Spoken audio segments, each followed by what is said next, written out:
students, welcome to the e-learning class. This is your second session, okay? And I am going to continue the same chapter. मैं उसी chapter को फिर से continue करने जा रहा हूँ. That is chapter 3, how the state government works. This is your civics, okay? अब कुछ बातें हैं जो मैंने लास्ट सेशन में बताए थे, जो मैंने डिस्कस किए थे, हम उसी को फिर से हाईलाइट एक बार कर रहे हैं जिससे आपको रिवाइंड हो जाए.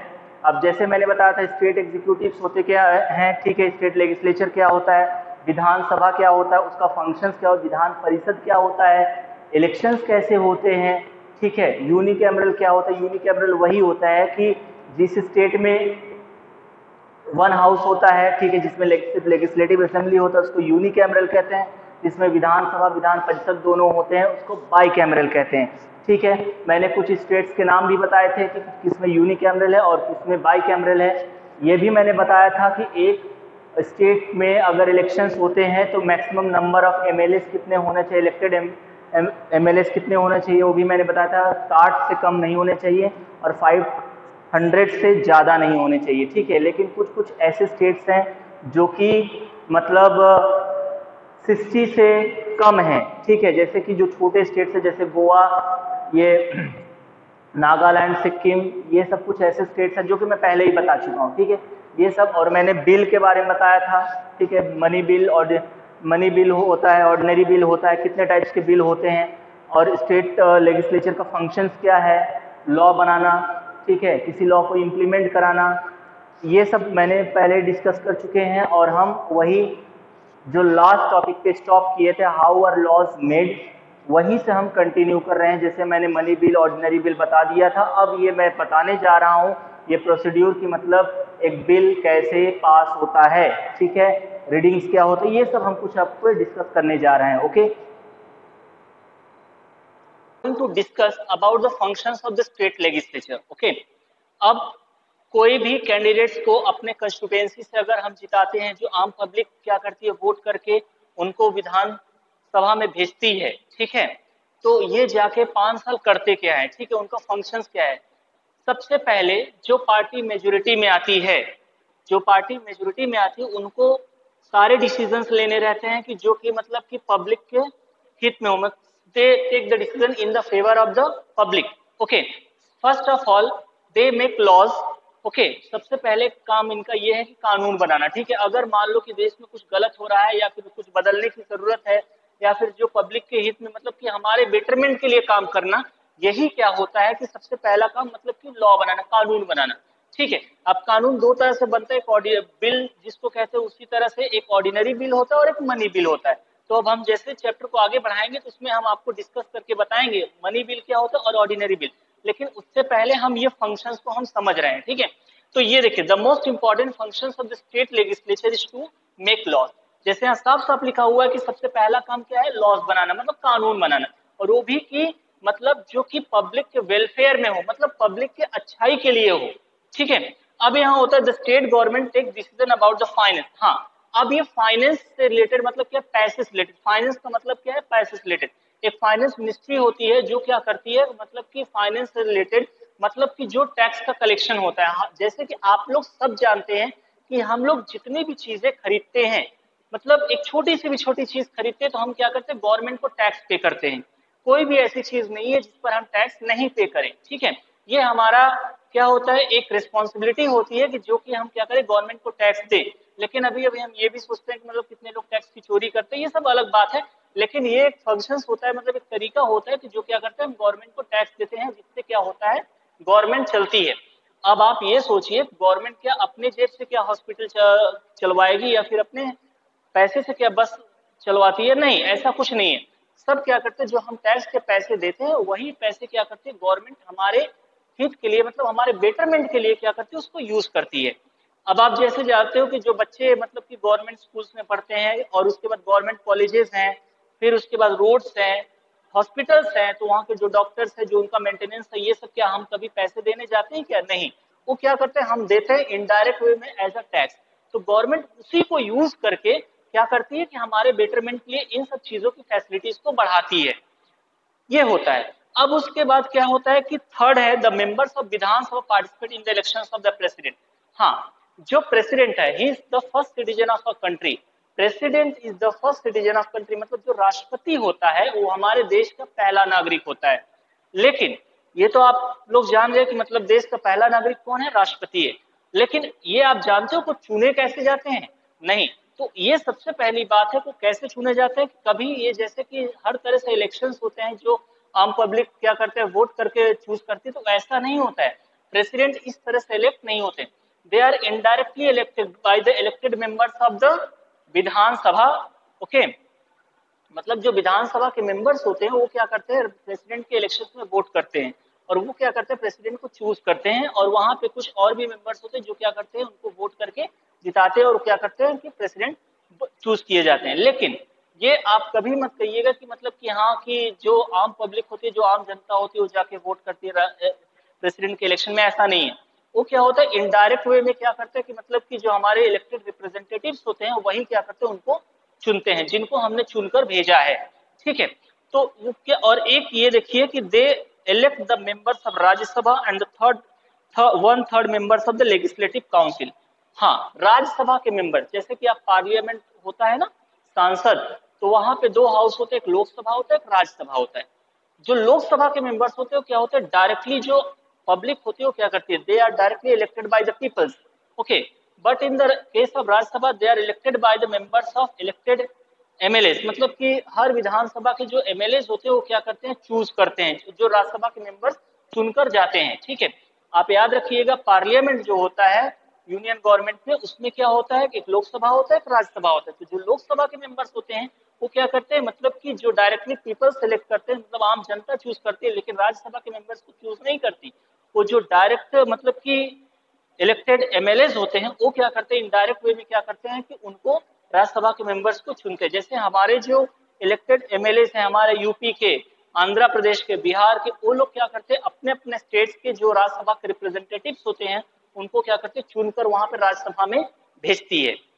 अब आपको मेरे ख्याल से ये समझ में आ गया होगा। और ये एक बात और बता दूं कि मैंने पहले भी बताया था, जो विधानसभा के विधान परिषद के, ठीक है, जो विधान परिषद के जो मेंबर्स होते हैं 1/3 MLC, member of legislative council, वो भी क्या करते हैं, इलेक्टेड एमएलए चूज करते हैं, इलेक्ट करते हैं। Now students, let me discuss about the functions of the speaker. तो स्पीकर का फंक्शन क्या है और ये कहाँ से इलेक्ट होते हैं। एक्चुअली होता क्या है कि जो पार्टी मेजोरिटी में आती है उसी में से क्या करते हैं, एक लीडर को एज अ स्पीकर चुना जाता है। इनका काम क्या है कि जो हाउस में डिसिप्लिन को मेंटेन करना।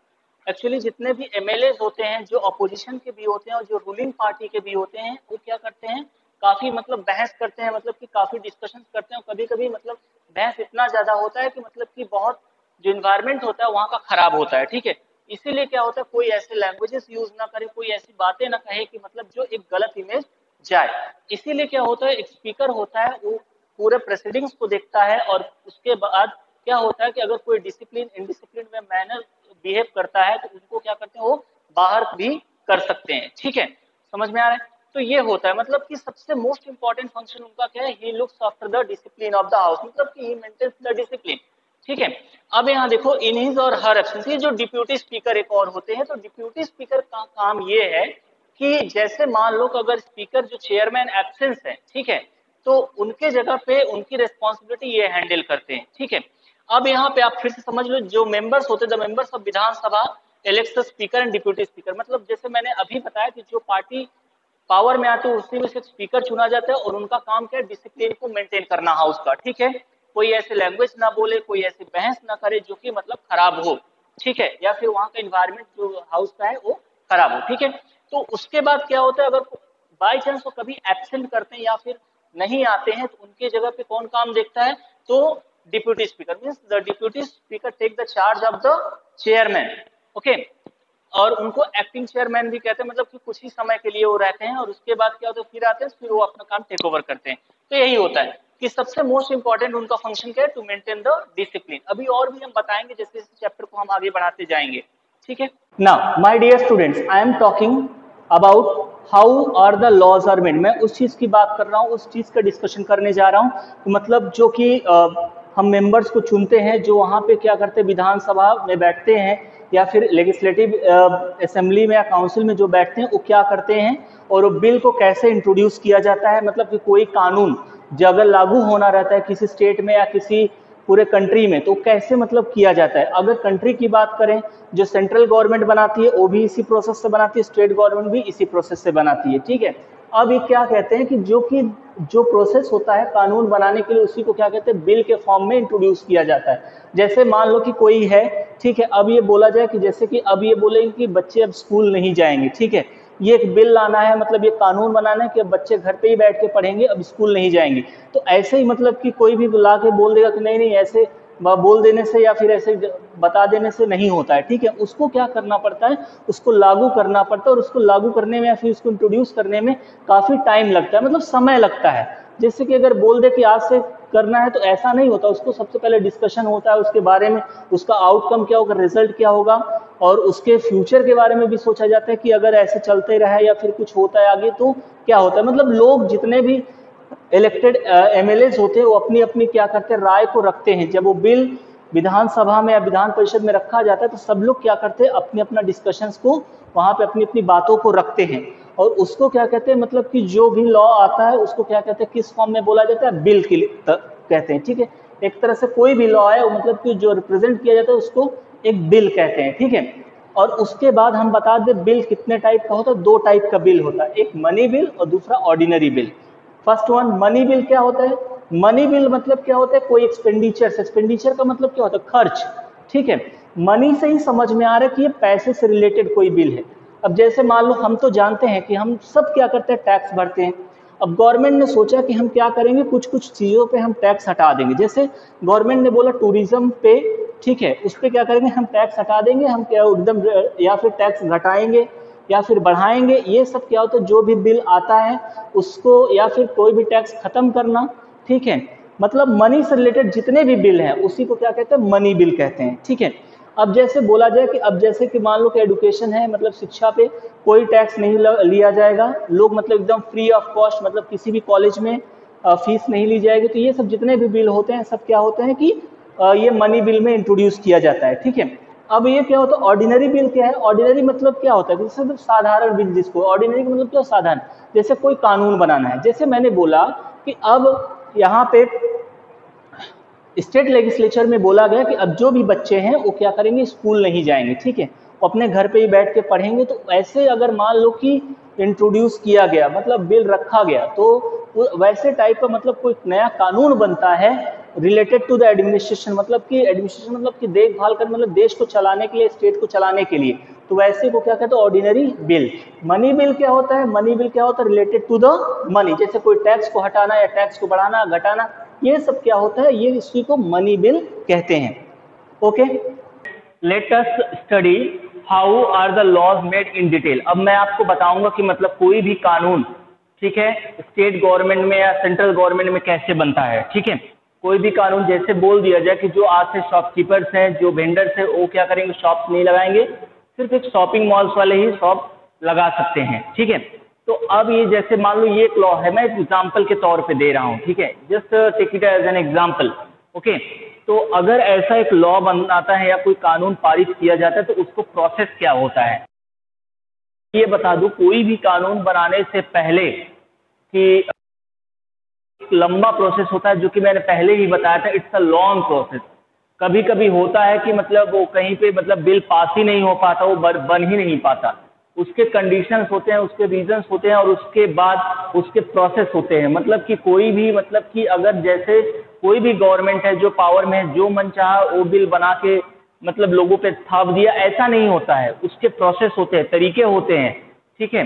अब मनमानी मतलब ऐसा नहीं कर सकते, उसका अप्रूवल चाहिए, उसके बाद पब्लिक का ओपिनियन चाहिए कि मतलब ये ज़रूरत है या नहीं, होना चाहिए या नहीं, उसके बाद उसकी क्या ज़रूरत है, उसके बेनिफिट्स क्या है, उसके एडवर्स इफेक्ट क्या है। मतलब जैसे कोई कानून बन गया और उसके बाद उसका नतीजा बहुत ही खराब आ रहा है या फिर आने वाले समय में वो बहुत ही नुकसान होगा, मतलब कि एडवर्स इफेक्ट होगा, तो इसके लिए क्या होगा कि वो 1000 बार सोचने के बाद क्या होता है, कोई लॉ को पास किया जाता है। अब जैसे यहाँ देखिए, कोई भी लॉ, पहला प्रोसेस ये होता है कि अगर उसको रीडिंग कहते हैं, जब पहली बार कोई बिल आएगा वहां पे स्पीकर के सामने रखा जाएगा। स्पीकर को ही चेयरमैन कहते हैं। जो विधानसभा के में हो, चाहे लोकसभा में हो, चाहे राज्यसभा में, जो चेयरमैन होता है, जो उसी को स्पीकर भी कहते हैं। ठीक है, तो ऐसे ही लेजिस्लेटिव असेंबली में जो स्पीकर होता है, जो चेयरमैन होता है, उसके सामने क्या होता है, जो मिनिस्टर रहता है उससे रिलेटेड,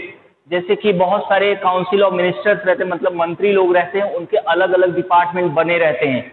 मतलब जैसे मान लो कि जैसे मतलब कि फूड मिनिस्टर मतलब खाद्य मंत्री हैं, तो मतलब यही बिल लाने वाले हैं, तो वो बिल को पहले क्या करेंगे, एकदम लेजिस्लेटिव असेंबली के सामने, स्पीकर के सामने क्या करेंगे, उसको पेश करेंगे और उसके बाद पहली बार उसको रीड करेंगे। ठीक है, तो ऐसे ही यही होता है। तो उसको उसी को कहते हैं first reading of the bill, और उसमें सिर्फ टाइटल्स को ही पढ़ा जाता है। ओके, अब हम थोड़ा और कुछ आपको बता दें। जैसे कि मैं बात करूं, मैंने बताया दो तरह का बिल होता है, एक ऑर्डिनरी बिल होता है और एक मनी बिल होता है। ऑर्डिनरी बिल किसको कहते हैं? ऑर्डिनरी बिल मतलब कि कोई एडमिनिस्ट्रेशन से इशू कोई रिलेटेड कोई बिल है तो उसको कहते हैं ऑर्डिनरी बिल। और मनी से रिलेटेड बिल है, जैसे मान लो कोई टैक्स बढ़ाना है, घटाना है, ये सब मैं पहले ही बता चुका हूँ। पैसे से रिलेटेड जितने भी हैं, ठीक है, रेवेन्यू से रिलेटेड जो भी हैं, तो वो वैसे बिल को क्या कहते हैं? Money bill. तो जो मनी बिल होता है सिर्फ लेजिस्लेटिव असेंबली में ही इंट्रोड्यूस होता है, मतलब वो वहीं पर ही बनता है। ठीक है, उसमें लेजिस्लेटिव काउंसिल का वहां पे मतलब नहीं रखा जाता। लेकिन ये ऑर्डिनरी बिल दोनों जगह, लेजिस्लेटिव असेंबली में भी और लेजिस्लेटिव काउंसिल में भी बनाया जा सकता है। ठीक है, और इसी को क्या कहते हैं कि जब बिल को इंट्रोड्यूस किया जाता है, उसको पहली बार सबके सामने रखा जाता है, उसके बारे में बताया जाता है, तो उसी को कहते हैं ड्राफ्ट कहते हैं। The bill is introduce in the form of draft. समझ में आ रहा है? उसको ऑर्डिनरी बिल्स कहाँ पे इंट्रोड्यूस होता है? लेजिस्लेटिव असेंबली और लेजिस्लेटिव काउंसिल में, दोनों। लेकिन मनी बिल ऐसा नहीं है, वो सिर्फ लेजिस्लेटिव असेंबली में। और अगर लोकसभा है या फिर पार्लियामेंट में, तो जो मनी बिल होता है तो वहां पे सिर्फ लोकसभा में ही इंट्रोड्यूस किया जाता है उसको, राज्यसभा में नहीं। ठीक है, उसके बाद क्या होता है, ये तो फर्स्ट रीडिंग हो गया। सेकंड रीडिंग में क्या होता है कि उस पर डिस्कशन होता है। लोग जो मिनिस्टर्स रहते हैं, उसके बाद और भी जो अपोजिशन के लोग रहते हैं, वो सब क्या करते हैं, उस पर डिस्कस करते हैं, अपनी बातों को रखते हैं, अपनी राय को रखते हैं, बताते हैं कि इसका ये रीजन होगा, इसका ये आउटकम होगा, इसको हमारे राज्य में ये प्रॉब्लम हुआ, हम इसको ऐसे पास नहीं कर देंगे। उस पर बहुत बहस होती है। ठीक है, तब उसके बाद क्या होता है कि अगर उसमें कुछ उनको लगता है कि नहीं गलत है, या फिर कुछ उनको समस्याएं होती है, तो क्या करते हैं, पब्लिक का भी ओपिनियन लेते हैं। मतलब आम जनता होती है, उनका भी ओपिनियन लेते हैं कि ये होना चाहिए या नहीं, तो ये कानून बनना चाहिए या नहीं। तो उसी को कहते हैं। और in some cases the bill is circulated among to introduce to understand the public opinion. मतलब कि उसको एक सर्कुलर की तरह क्या करते हैं, सबके पास भेजा जाता है, मतलब सब लोग उसको जानते हैं, और उसके बाद अपना अपना राय पब्लिक का लिया जाता है। लोग बोल क्या रहे हैं, इसका होने से क्या होता है, क्या सही है, क्या गलत है। और ऐसे मतलब कि कोई भी चाहे कुछ भी कानून बना दे, ऐसा नहीं होता। ठीक है, अब देखिए, after the bill comes back to the house it is discussed in great detail. और फिर वही लेजिस्लेटिव असेंबली, फिर जब बिल वापस आता है तो उसको बहुत डिटेल में स्टडी किया जाता है, उसके एक एक चीज के बारे में, हर एक उसके मतलब कि उसके प्रॉब्लम्स और उनके बिल के बारे में बताया जाता है। मतलब जितने भी वहाँ पे लेजिस्लेटिव मेंबर्स हैं लेजिस्लेटिव असेंबली के, उनको मालूम होता है कि बिल है क्या, उसमें प्रॉब्लम्स क्या है, और वो बिल क्यों लाया जा रहा है, और बिल का सिस्टम क्या है, तरीके क्या है, सबको क्या किया जाता है, उसके सामने रखा जाता है। ठीक है, और उसके बाद क्या होता है, एक थर्ड रीडिंग होता है। फोर्थ प्रोसेस क्या होता है, और after the third reading the bill is sent to the other house. ठीक है, अब ये जो थर्ड रीडिंग देखिए, फर्स्ट रीडिंग, सेकेंड रीडिंग और ये थर्ड रीडिंग। ठीक है, 3 रीडिंग हो गए। 3 प्रोसेस में ये पहला तो 3 प्रोसेस हो गए। अब ये जो प्रोसेस है आफ्टर द थर्ड रीडिंग, अब तीसरे प्रोसेस में क्या होता है कि जब लेजिस्लेटिव असेंबली में पास हो जाता है बिल, जैसे मान मेजोरिटी में है, उसको मैक्सिमम एमएलए ने सपोर्ट करके बिल को पास करा दिया। ठीक है, वोटिंग, और उसमें क्या होता है, वोटिंग करके, मतलब कि ऐसे नहीं मतलब कि बोल देने से हो जाएगा। वहां पे जितने भी एमएलए बैठे हैं लेजिस्लेटिव असेंबली के मेंबर्स, वो क्या करेंगे, बिल के फेवर में वोट होना चाहिए। जब वोट होगा, जो मतलब मैक्सिमम वोट्स पाएगा या फेवर में या अगेंस्ट में, तो उसके अकॉर्डिंग क्या होता है, बिल को पास किया जाता है। समझ में आ गया? तो यही क्या होता है, जब बिल लेजिस्लेटिव असेंबली में पास हो जाता है तो वो दूसरे हाउस में जाता है, लेजिस्लेटिव काउंसिल में। मैंने बताया था ना, जो लेजिस्लेचर होता है उसमें दो असेंबली होता है, एक लेजिस्लेटिव काउंसिल होता है। लेकिन लेजिस्लेटिव जो काउंसिल होता है वो कुछ ही स्टेट में होता है, और मैंने स्टेट के नाम भी बताए थे। तो वैसे ही आफ्टर द थर्ड रीडिंग जब हो जाने के बाद वो क्या होता है, लेजिस्लेटिव काउंसिल में भेजा जाता है। लेकिन अगर लेजिस्लेटिव काउंसिल उस स्टेट में है तो, अगर नहीं है तो ऐसा कोई जरूरी नहीं है।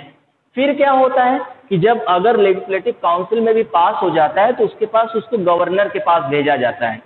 तो गवर्नर जो स्टेट का रहता है वो क्या करता है, बिल को स्टडी करता है, समझता है, और उसके बाद अपना अप्रूवल देता है। ठीक है, अगर उसको लगता है गवर्नर को कि इसमें कुछ प्रॉब्लम्स है, इसमें कुछ चेंजेस होने चाहिए, इस कानून में ऐसे नहीं ऐसे होना चाहिए, तो क्या कर सकता है, अपना सजेशन देगा। फिर वो लेजिस्लेटिव असेंबली में आएगा, फिर वो बिल उसी प्रोसेस से पास होके और फिर क्या होगा, गवर्नर के पास जाएगा। लेकिन जब दोबारा गवर्नर के पास जाएगा तो he is bound to sign, मतलब वो बाउंड है, मतलब उनको अप्रूव करना ही पड़ेगा। ठीक है, पहली बार जब उनके पास जाएगा तो अपना अप्रूवल, अपना कुछ सजेशंस के साथ बिल को वापस कर सकते हैं। लेकिन जब दोबारा जाए तो वो बाउंड है, उनको साइन करना। एक बार अगर बिल में साइन हो गया तो समझ लो वो लॉ बन गया। ठीक है, अब एक बार फिर से हम हाईलाइट करते हैं, आप समझ जाइए। जैसे कि मैं बता दूं कि जो ऑर्डिनरी बिल होता है वो सिर्फ लेजिस्लेटिव असेंबली में इंट्रोड्यूस होता है, लेजिस्लेटिव काउंसिल में इंट्रोड्यूस नहीं होता। उसके बाद क्या होता है कि बिल किस फॉर्म में इंट्रोड्यूस होता है, ड्राफ्ट के फॉर्म में। और उसके बाद सेकंड रीडिंग में क्या होता है, उस पर डिस्कशंस होते हैं, जो मिनिस्टर्स रहते हैं, जो एमएलएस रहते हैं, जो हर पार्टी के मेंबर्स रहते हैं, जो विन करके कैंडिडेट्स जाते हैं, वो लोग क्या करते हैं, उस पर डिस्कस करते हैं, अपनी अपनी राय को, अपने अपने व्यूज को रखते हैं। अपने व्यूज को क्या करते हैं, वहां पे सबको बताते हैं कि यहाँ पे ये नहीं होना चाहिए, ऐसा नहीं होना चाहिए, बिल नहीं आना चाहिए। और भी करते हैं, तमाशा भी करते हैं, और जितने मिनिस्टर्स होते हैं ऑपोजिशन, मतलब कि सही भी रहता है तो उसको भी क्या करते हैं, गलत ठहराते हैं, क्योंकि उनका काम ही यही है, अपोज करना। ठीक है, अब ये क्या होता है कि बिल जब उस हाउस से निकल के आता है तो कभी कभी ऐसा होता है पब्लिक का ओपिनियन लिया जाता है, मतलब कि पब्लिक के बीच में रखा जाता है, पब्लिक की राय लिया जाता है कि वो होना चाहिए या नहीं, या बिल पास करना है या नहीं। ठीक है, अब ये थर्ड रीडिंग में क्या होता है कि उसको कहाँ भेजा जाता है, लेजिस्लेटिव काउंसिल में। लेकिन मैं पहले ही बता चुका हूँ, लेजिस्लेटिव काउंसिल मतलब कुछ ही स्टेट्स में है, और जिस जिस स्टेट में है वहीं पे जाता है। जैसे कि मैं पहले ही बता चुका हूँ किस किस स्टेट में है। ठीक है, अगर नहीं है तो सीधे क्या होता है कि वो गवर्नर के पास जाता है। गवर्नर क्या करेंगे, उसको बिल को स्टडी करेंगे, उस कानून को पढ़ेंगे कि कानून पास होना चाहिए या नहीं, इसमें कुछ बदलाव है, होना चाहिए, यहाँ पे ये सिस्टम ऐसे नहीं ऐसे होना चाहिए, लागू करें या नहीं। ये क्या करेंगे, अपना ओपिनियन देकर उसको वापस भेज सकते हैं। लेकिन अगर दोबारा बिल उनके पास जाता है तो वो क्या है, बाउंड है, मतलब उनको साइन करना पड़ेगा। और एक बार उन्होंने अप्रूव कर दिया, साइन कर दिया, तो वो बिल क्या होती है, लॉ बन जाती है। ये होता है सिस्टम एक बिल को पास करने का, एक कानून को बनाने का। ठीक है, नाउ अब हम कुछ और भी चीजें डिस्कस करेंगे, कुछ और भी स्टडीज करेंगे, दैट इज अब स्टेट एग्जीक्यूटिव में आएंगे और उसके बाद हम चीफ मिनिस्टर्स में आएंगे। Okay, to discuss about the state executive. Okay, what is the meaning of state executive? The state executive implements the law. State executive वही है जो क्या करते हैं, एक कानून को क्या करते हैं, पारित करवाते हैं। ठीक है, उसमें सबसे इंपॉर्टेंट पर्सन होता है द चीफ मिनिस्टर, फिर council of minister and the governor. Okay, chief minister आप जैसे कि जानते हो ये सबसे इंपॉर्टेंट पर्सन होते हैं। अब हमारे जैसे कि मान लो कि जो स्टेट लेजिस्लेचर होता है उसमें ऑपोजिशन के लोग भी होते हैं। ठीक है, ऑपोजिशन वही है जिनकी पार्टी को मेजोरिटी नहीं मिलता। ठीक है, तो जो पार्टी पावर में आती है उसी में से क्या होता है, चीफ मिनिस्टर को भी चुना जाता है, और उसके बाद उनके मिनिस्टर्स को भी, जो काउंसिल ऑफ मिनिस्टर्स होते हैं, मतलब कि जो मंत्रालय होता है, जो उनके हेड होते हैं, उन्हीं को क्या कहते हैं, काउंसिल ऑफ मिनिस्टर। एक अकेला सीएम क्या करेगा, होल स्टेट को नहीं देख सकता, इसलिए क्या होता है, अलग अलग डिपार्टमेंट को वो डिवाइड कर देता है और हर एक डिपार्टमेंट का एक हेड बनाया जाता है। ठीक है, तो वही होते हैं council of minister. Now let's I am talking about the council of minister. अभी थोड़ी देर बाद हम बताएंगे काउंसिल ऑफ मिनिस्टर क्या होता है, कैसे ये चुनते हैं, एंड द गवर्नर। ओके, यही लोग होते हैं जो क्या करते हैं कि एक लॉ को इंप्लीमेंट करते हैं, मतलब लागू करवाते हैं। ठीक है, अब हम बात करेंगे द चीफ मिनिस्टर। सबसे पहले हम चीफ मिनिस्टर की बात करेंगे, फिर नेक्स्ट टॉपिक में council of ministers and the governor. ठीक है, चीफ मिनिस्टर क्या होता है? Chief minister is the important person of the state executive. State का एक सबसे इंपॉर्टेंट पर्सन क्या होता है? कौन है? चीफ मिनिस्टर है। ठीक है, वो अगर हमारे स्टेट में अगर एडमिनिस्ट्रेशन ठीक से नहीं हो रहा है, कानून व्यवस्था ठीक नहीं है, खाने की चीजें नहीं मिल रही हैं, महंगाई बढ़ रही है, या फिर हमारे यहाँ बिजली नहीं आ रही है, अगर बहुत सारी प्रॉब्लम है, तो उसका एक ही पर्सन रिस्पॉन्सिबल होता है, वो स्टेट का चीफ मिनिस्टर। ओके, अब ये चुने कैसे जाते हैं ये भी हम बता दें। एक्चुअली जो पार्टी पावर में आती है, ठीक है, जो पार्टी गवर्नमेंट फॉर्म करती है, among them one leader is chosen, that is the chief minister. The party who gets the majority and who comes in the power, और you can say that who comes in the power, जो power में आते हैं, among them a leader is chosen, that is the chief minister. वही क्या होता है? हमारा मुख्यमंत्री होता है। अब हम एक एग्जांपल देते हैं, हमारे स्टेट जैसे यूपी की बात करें, ठीक है, तो आप जैसे सब लोग जानते हो कि यहाँ पे बीजेपी की गवर्नमेंट है और वही रूलिंग पार्टी है। अगर इन केस ऐसा होता, कोलिशन गवर्नमेंट बनता, कोलिशन गवर्नमेंट मैंने पहले ही बता चुका हूँ, 2 या 3 पार्टी मिलकर अगर गवर्नमेंट बनाते तो उसमें से भी एक लीडर को चुना जाता, जो पार्टी उनको समर्थन देते, सपोर्ट देते, उसमें एक लीडर चुना जाता, और वही क्या होता है? चीफ मिनिस्टर बनता है। ठीक है, लेकिन जिस पार्टी को स्पष्ट मेजोरिटी मिल गया, ठीक है, और उसमें से जो लीडर चुना जाएगा वही क्या होगा? वो चीफ मिनिस्टर। तो हमारे यूपी में क्या है कि एकदम स्पष्ट मेजोरिटी है, ठीक है, एकदम क्लियर मेजोरिटी है, तो जिसके वजह से क्या होता है कि यहाँ पे हमारे माननीय सीएम योगी जी को चुना जाता है। ठीक है, बीजेपी एक रूलिंग पार्टी हो गई। ठीक है, तो यही क्या करेंगे कि सारे कानून को, सारे स्टेट को देखना, उनमें क्या होना चाहिए, क्या सही है, रोड बनना चाहिए कि नहीं, क्या क्या फैसिलिटीज है, हमारा मेडिकल सिस्टम सही है कि नहीं, उसके बाद एजुकेशन सिस्टम सही है कि नहीं, सब कुछ क्या देखभाल करना इनका काम होता है। और इनके जो मिनिस्टर्स होते हैं, जो इनको असिस्ट करते हैं, जो अपना अपना काम करते हैं, उनको भी क्या करते हैं, ये क्या करते हैं, एकदम देखभाल करते हैं, उनके कामों को देखते हैं कि वो काम कर रहे हैं या नहीं। ठीक है, तो ये होता है कि the member of the ruling party elect leader from among themselves who becomes the chief minister. The chief minister is the most important person of the state executive. मैं पहले ही बता चुका हूँ, the state executive का सबसे important person कौन होता है? chief minister. अब हम बात करते हैं एक chief minister को चुना कैसे जाता है। ठीक है, तो एक chief minister को चुना कैसे जाता है कि सबसे पहले जो मैंने MLA के लिए क्वालिफिकेशंस बताए थे, जो रिक्वायरमेंट होनी चाहिए, वही क्या होता है? एक chief minister के लिए भी होता है। जैसे कि सबसे पहले यही होना चाहिए, he must be a citizen of India, एक भारत का नागरिक होना चाहिए, और उनकी एज क्या होना चाहिए? 25 साल से ज्यादा होना चाहिए। He must be at least 25 years of age. Okay, और उसके बाद क्या होना चाहिए? जैसे मैं बताऊं, उनके पास कोई क्रिमिनल रिकॉर्ड्स नहीं होने चाहिए, और वो एक एट अ टाइम 2 गवर्नमेंट के पोस्ट को हैंडल नहीं कर सकते। समझ में आ गया? ये कुछ रिक्वायरमेंट होता है जो एक चीफ मिनिस्टर को बनने की जरूरत होती है, मतलब कि अब आपको हम थोड़े डिटेल में बताएंगे चीफ मिनिस्टर का फंक्शंस और भी अच्छे से। Okay, now let me explain you once more. Chief minister, अब जैसे कि मैं पहले ही बता चुका हूँ, सबसे इंपॉर्टेंट पर्सन होता है। क्वालिफिकेशन वही जो एक MLA का होता है, वही एक चीफ मिनिस्टर का भी होता है। बस ये क्या होता है, एक पार्टी के लीडर चुने जाते हैं और वही क्या होता है? चीफ मिनिस्टर बनते हैं। अब हम इनके फंक्शंस को थोड़े और डिटेल में हम आपको बताते हैं। ओके, काउंसिल ऑफ मिनिस्टर्स के बारे में। ठीक है, अब आपको समझ में आ गया होगा एक सीएम का काम क्या होता है, कैसे इलेक्ट होता है। ठीक है, अब हम बात करेंगे जो हमारे मिनिस्टर्स होते हैं, जो काउंसिल ऑफ मिनिस्टर्स, जो मंत्रिमंडल उनको दिया जाता है, उनके बारे में। ठीक है, एक्चुअली होता क्या है, एक सीएम अकेला क्या करता है? स्टेट को एडमिनिस्ट्रेट नहीं कर सकता। इसीलिए क्या होते हैं कि हर एक मिनिस्टर्स जो रूलिंग पार्टी के होते हैं, उनमें से क्या करते हैं, कुछ कुछ गिने हुए लोगों को क्या करते हैं कि जो अलग अलग डिपार्टमेंट दिया जाता है। जैसे किसी को हेल्थ देखने के लिए बोला जाता है, हेल्थ डिपार्टमेंट, कोई जैसे कि पावर मिनिस्ट्रीज दिए जाते हैं, जैसे फाइनेंस मिनिस्ट्रीज। तो ये क्या होते हैं कि अलग अलग मिनिस्ट्रीज क्या करते हैं, अलग अलग जो MLAs रहते हैं उनको डिवाइड किया जाता है, और वही क्या होता है कि मिनिस्टर्स बनते हैं। ठीक है, तो अब यहाँ पे जैसे मैं बात कर दूं कि जो चीफ मिनिस्टर होता है, वही जो काउंसिल ऑफ मिनिस्टर्स रहते हैं, जो कि मंत्रिमंडल में शामिल होते हैं, तो वही क्या करते हैं, उनको सुझाव देते हैं। ठीक है, और अपने अपने डिपार्टमेंट्स को क्या करते हैं, स्मूथली मतलब फंक्शन करा, मतलब चलाते हैं। मतलब जैसे आपको हेल्थ से रिलेटेड है तो आप हेल्थ मिनिस्टर उस सब को देखते हैं, ठीक है। अगर फाइनेंस से रिलेटेड है प्रॉब्लम है तो फाइनेंस मिनिस्टर देखेंगे, रोड से रिलेटेड तो रोड मिनिस्टर देखते हैं, परिवहन मंत्री है ट्रांसपोर्ट मिनिस्टर। तो ये सब क्या होता है, एजुकेशन मतलब जैसे एजुकेशन से रिलेटेड है तो एजुकेशन मिनिस्टर। तो अलग अलग मिनिस्ट्रीज क्या करते हैं, उनको डिवाइड कर दिया जाता है और उसी चीज को वो हैंडल करते हैं, ठीक है। तो यही होता है।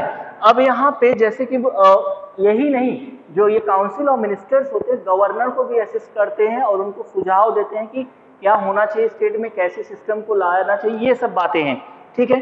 अब यहाँ पे एक बात और बता दूं, जो काउंसिल ऑफ मिनिस्टर होते हैं मतलब एक साथ काम कर, मतलब कलेक्टिवली रिस्पॉन्सिबल, हर एक काम के लिए मतलब वो सहमति बनी होनी चाहिए, ठीक है। अगर कभी कभी क्या होता है, किसी गवर्नमेंट के खिलाफ अगर नो कॉन्फिडेंस मोशन पास होता है, कोई गवर्नमेंट अगर विश्वास मत खो देती है, ठीक है, कुछ मिनिस्टर्स या कुछ एमएलए क्या करते हैं कि सपोर्ट अपना खींच लेते हैं, ठीक है। तो उस केस में क्या होता है कि इंटायर मिनिस्ट्री को क्या करना पड़ेगा, रिजाइन करना पड़ेगा। And not only that, even the CM also has to resign, मतलब मुख्यमंत्री तक को भी क्या करना पड़ेगा, रिजाइन करना पड़ेगा। और उस केस में होता क्या है, या तो फिर गवर्नर्स रूल इम्पोज होता है, ठीक है, उसके बाद क्या होता है, या फिर गवर्नर रूल इम्पोज होगा, या फिर अगर कोई पार्टी उससे पहले, गवर्नर रूल इम्पोज होने से पहले अगर कोई पार्टी अगर विश्वासमत हासिल कर लेती है, सपोर्ट मिल जाता है, तो फिर से गवर्नमेंट फॉर्म कर सकते हैं, लेकिन एक लिमिटेड टाइम पीरियड तक के लिए, ठीक है। फिर उसके बाद क्या होता है कि 6 महीने के बाद फ्रेश इलेक्शन होता है, अगर कोई पार्टी ने गवर्नमेंट नहीं फॉर्म किया तो, ठीक है। तो ये रहा आज का सेशंस का वीडियो, ओके, ये टॉपिक्स थे, ठीक है। अब हम बढ़ेंगे पावर्स ऑफ द गवर्नर्स क्या है उनके बारे में बताएंगे, ओके। सिर्फ आज के लिए इतना ही, अब हम यहीं पे ख़त्म करते हैं, ओके, एंड थैंक यू।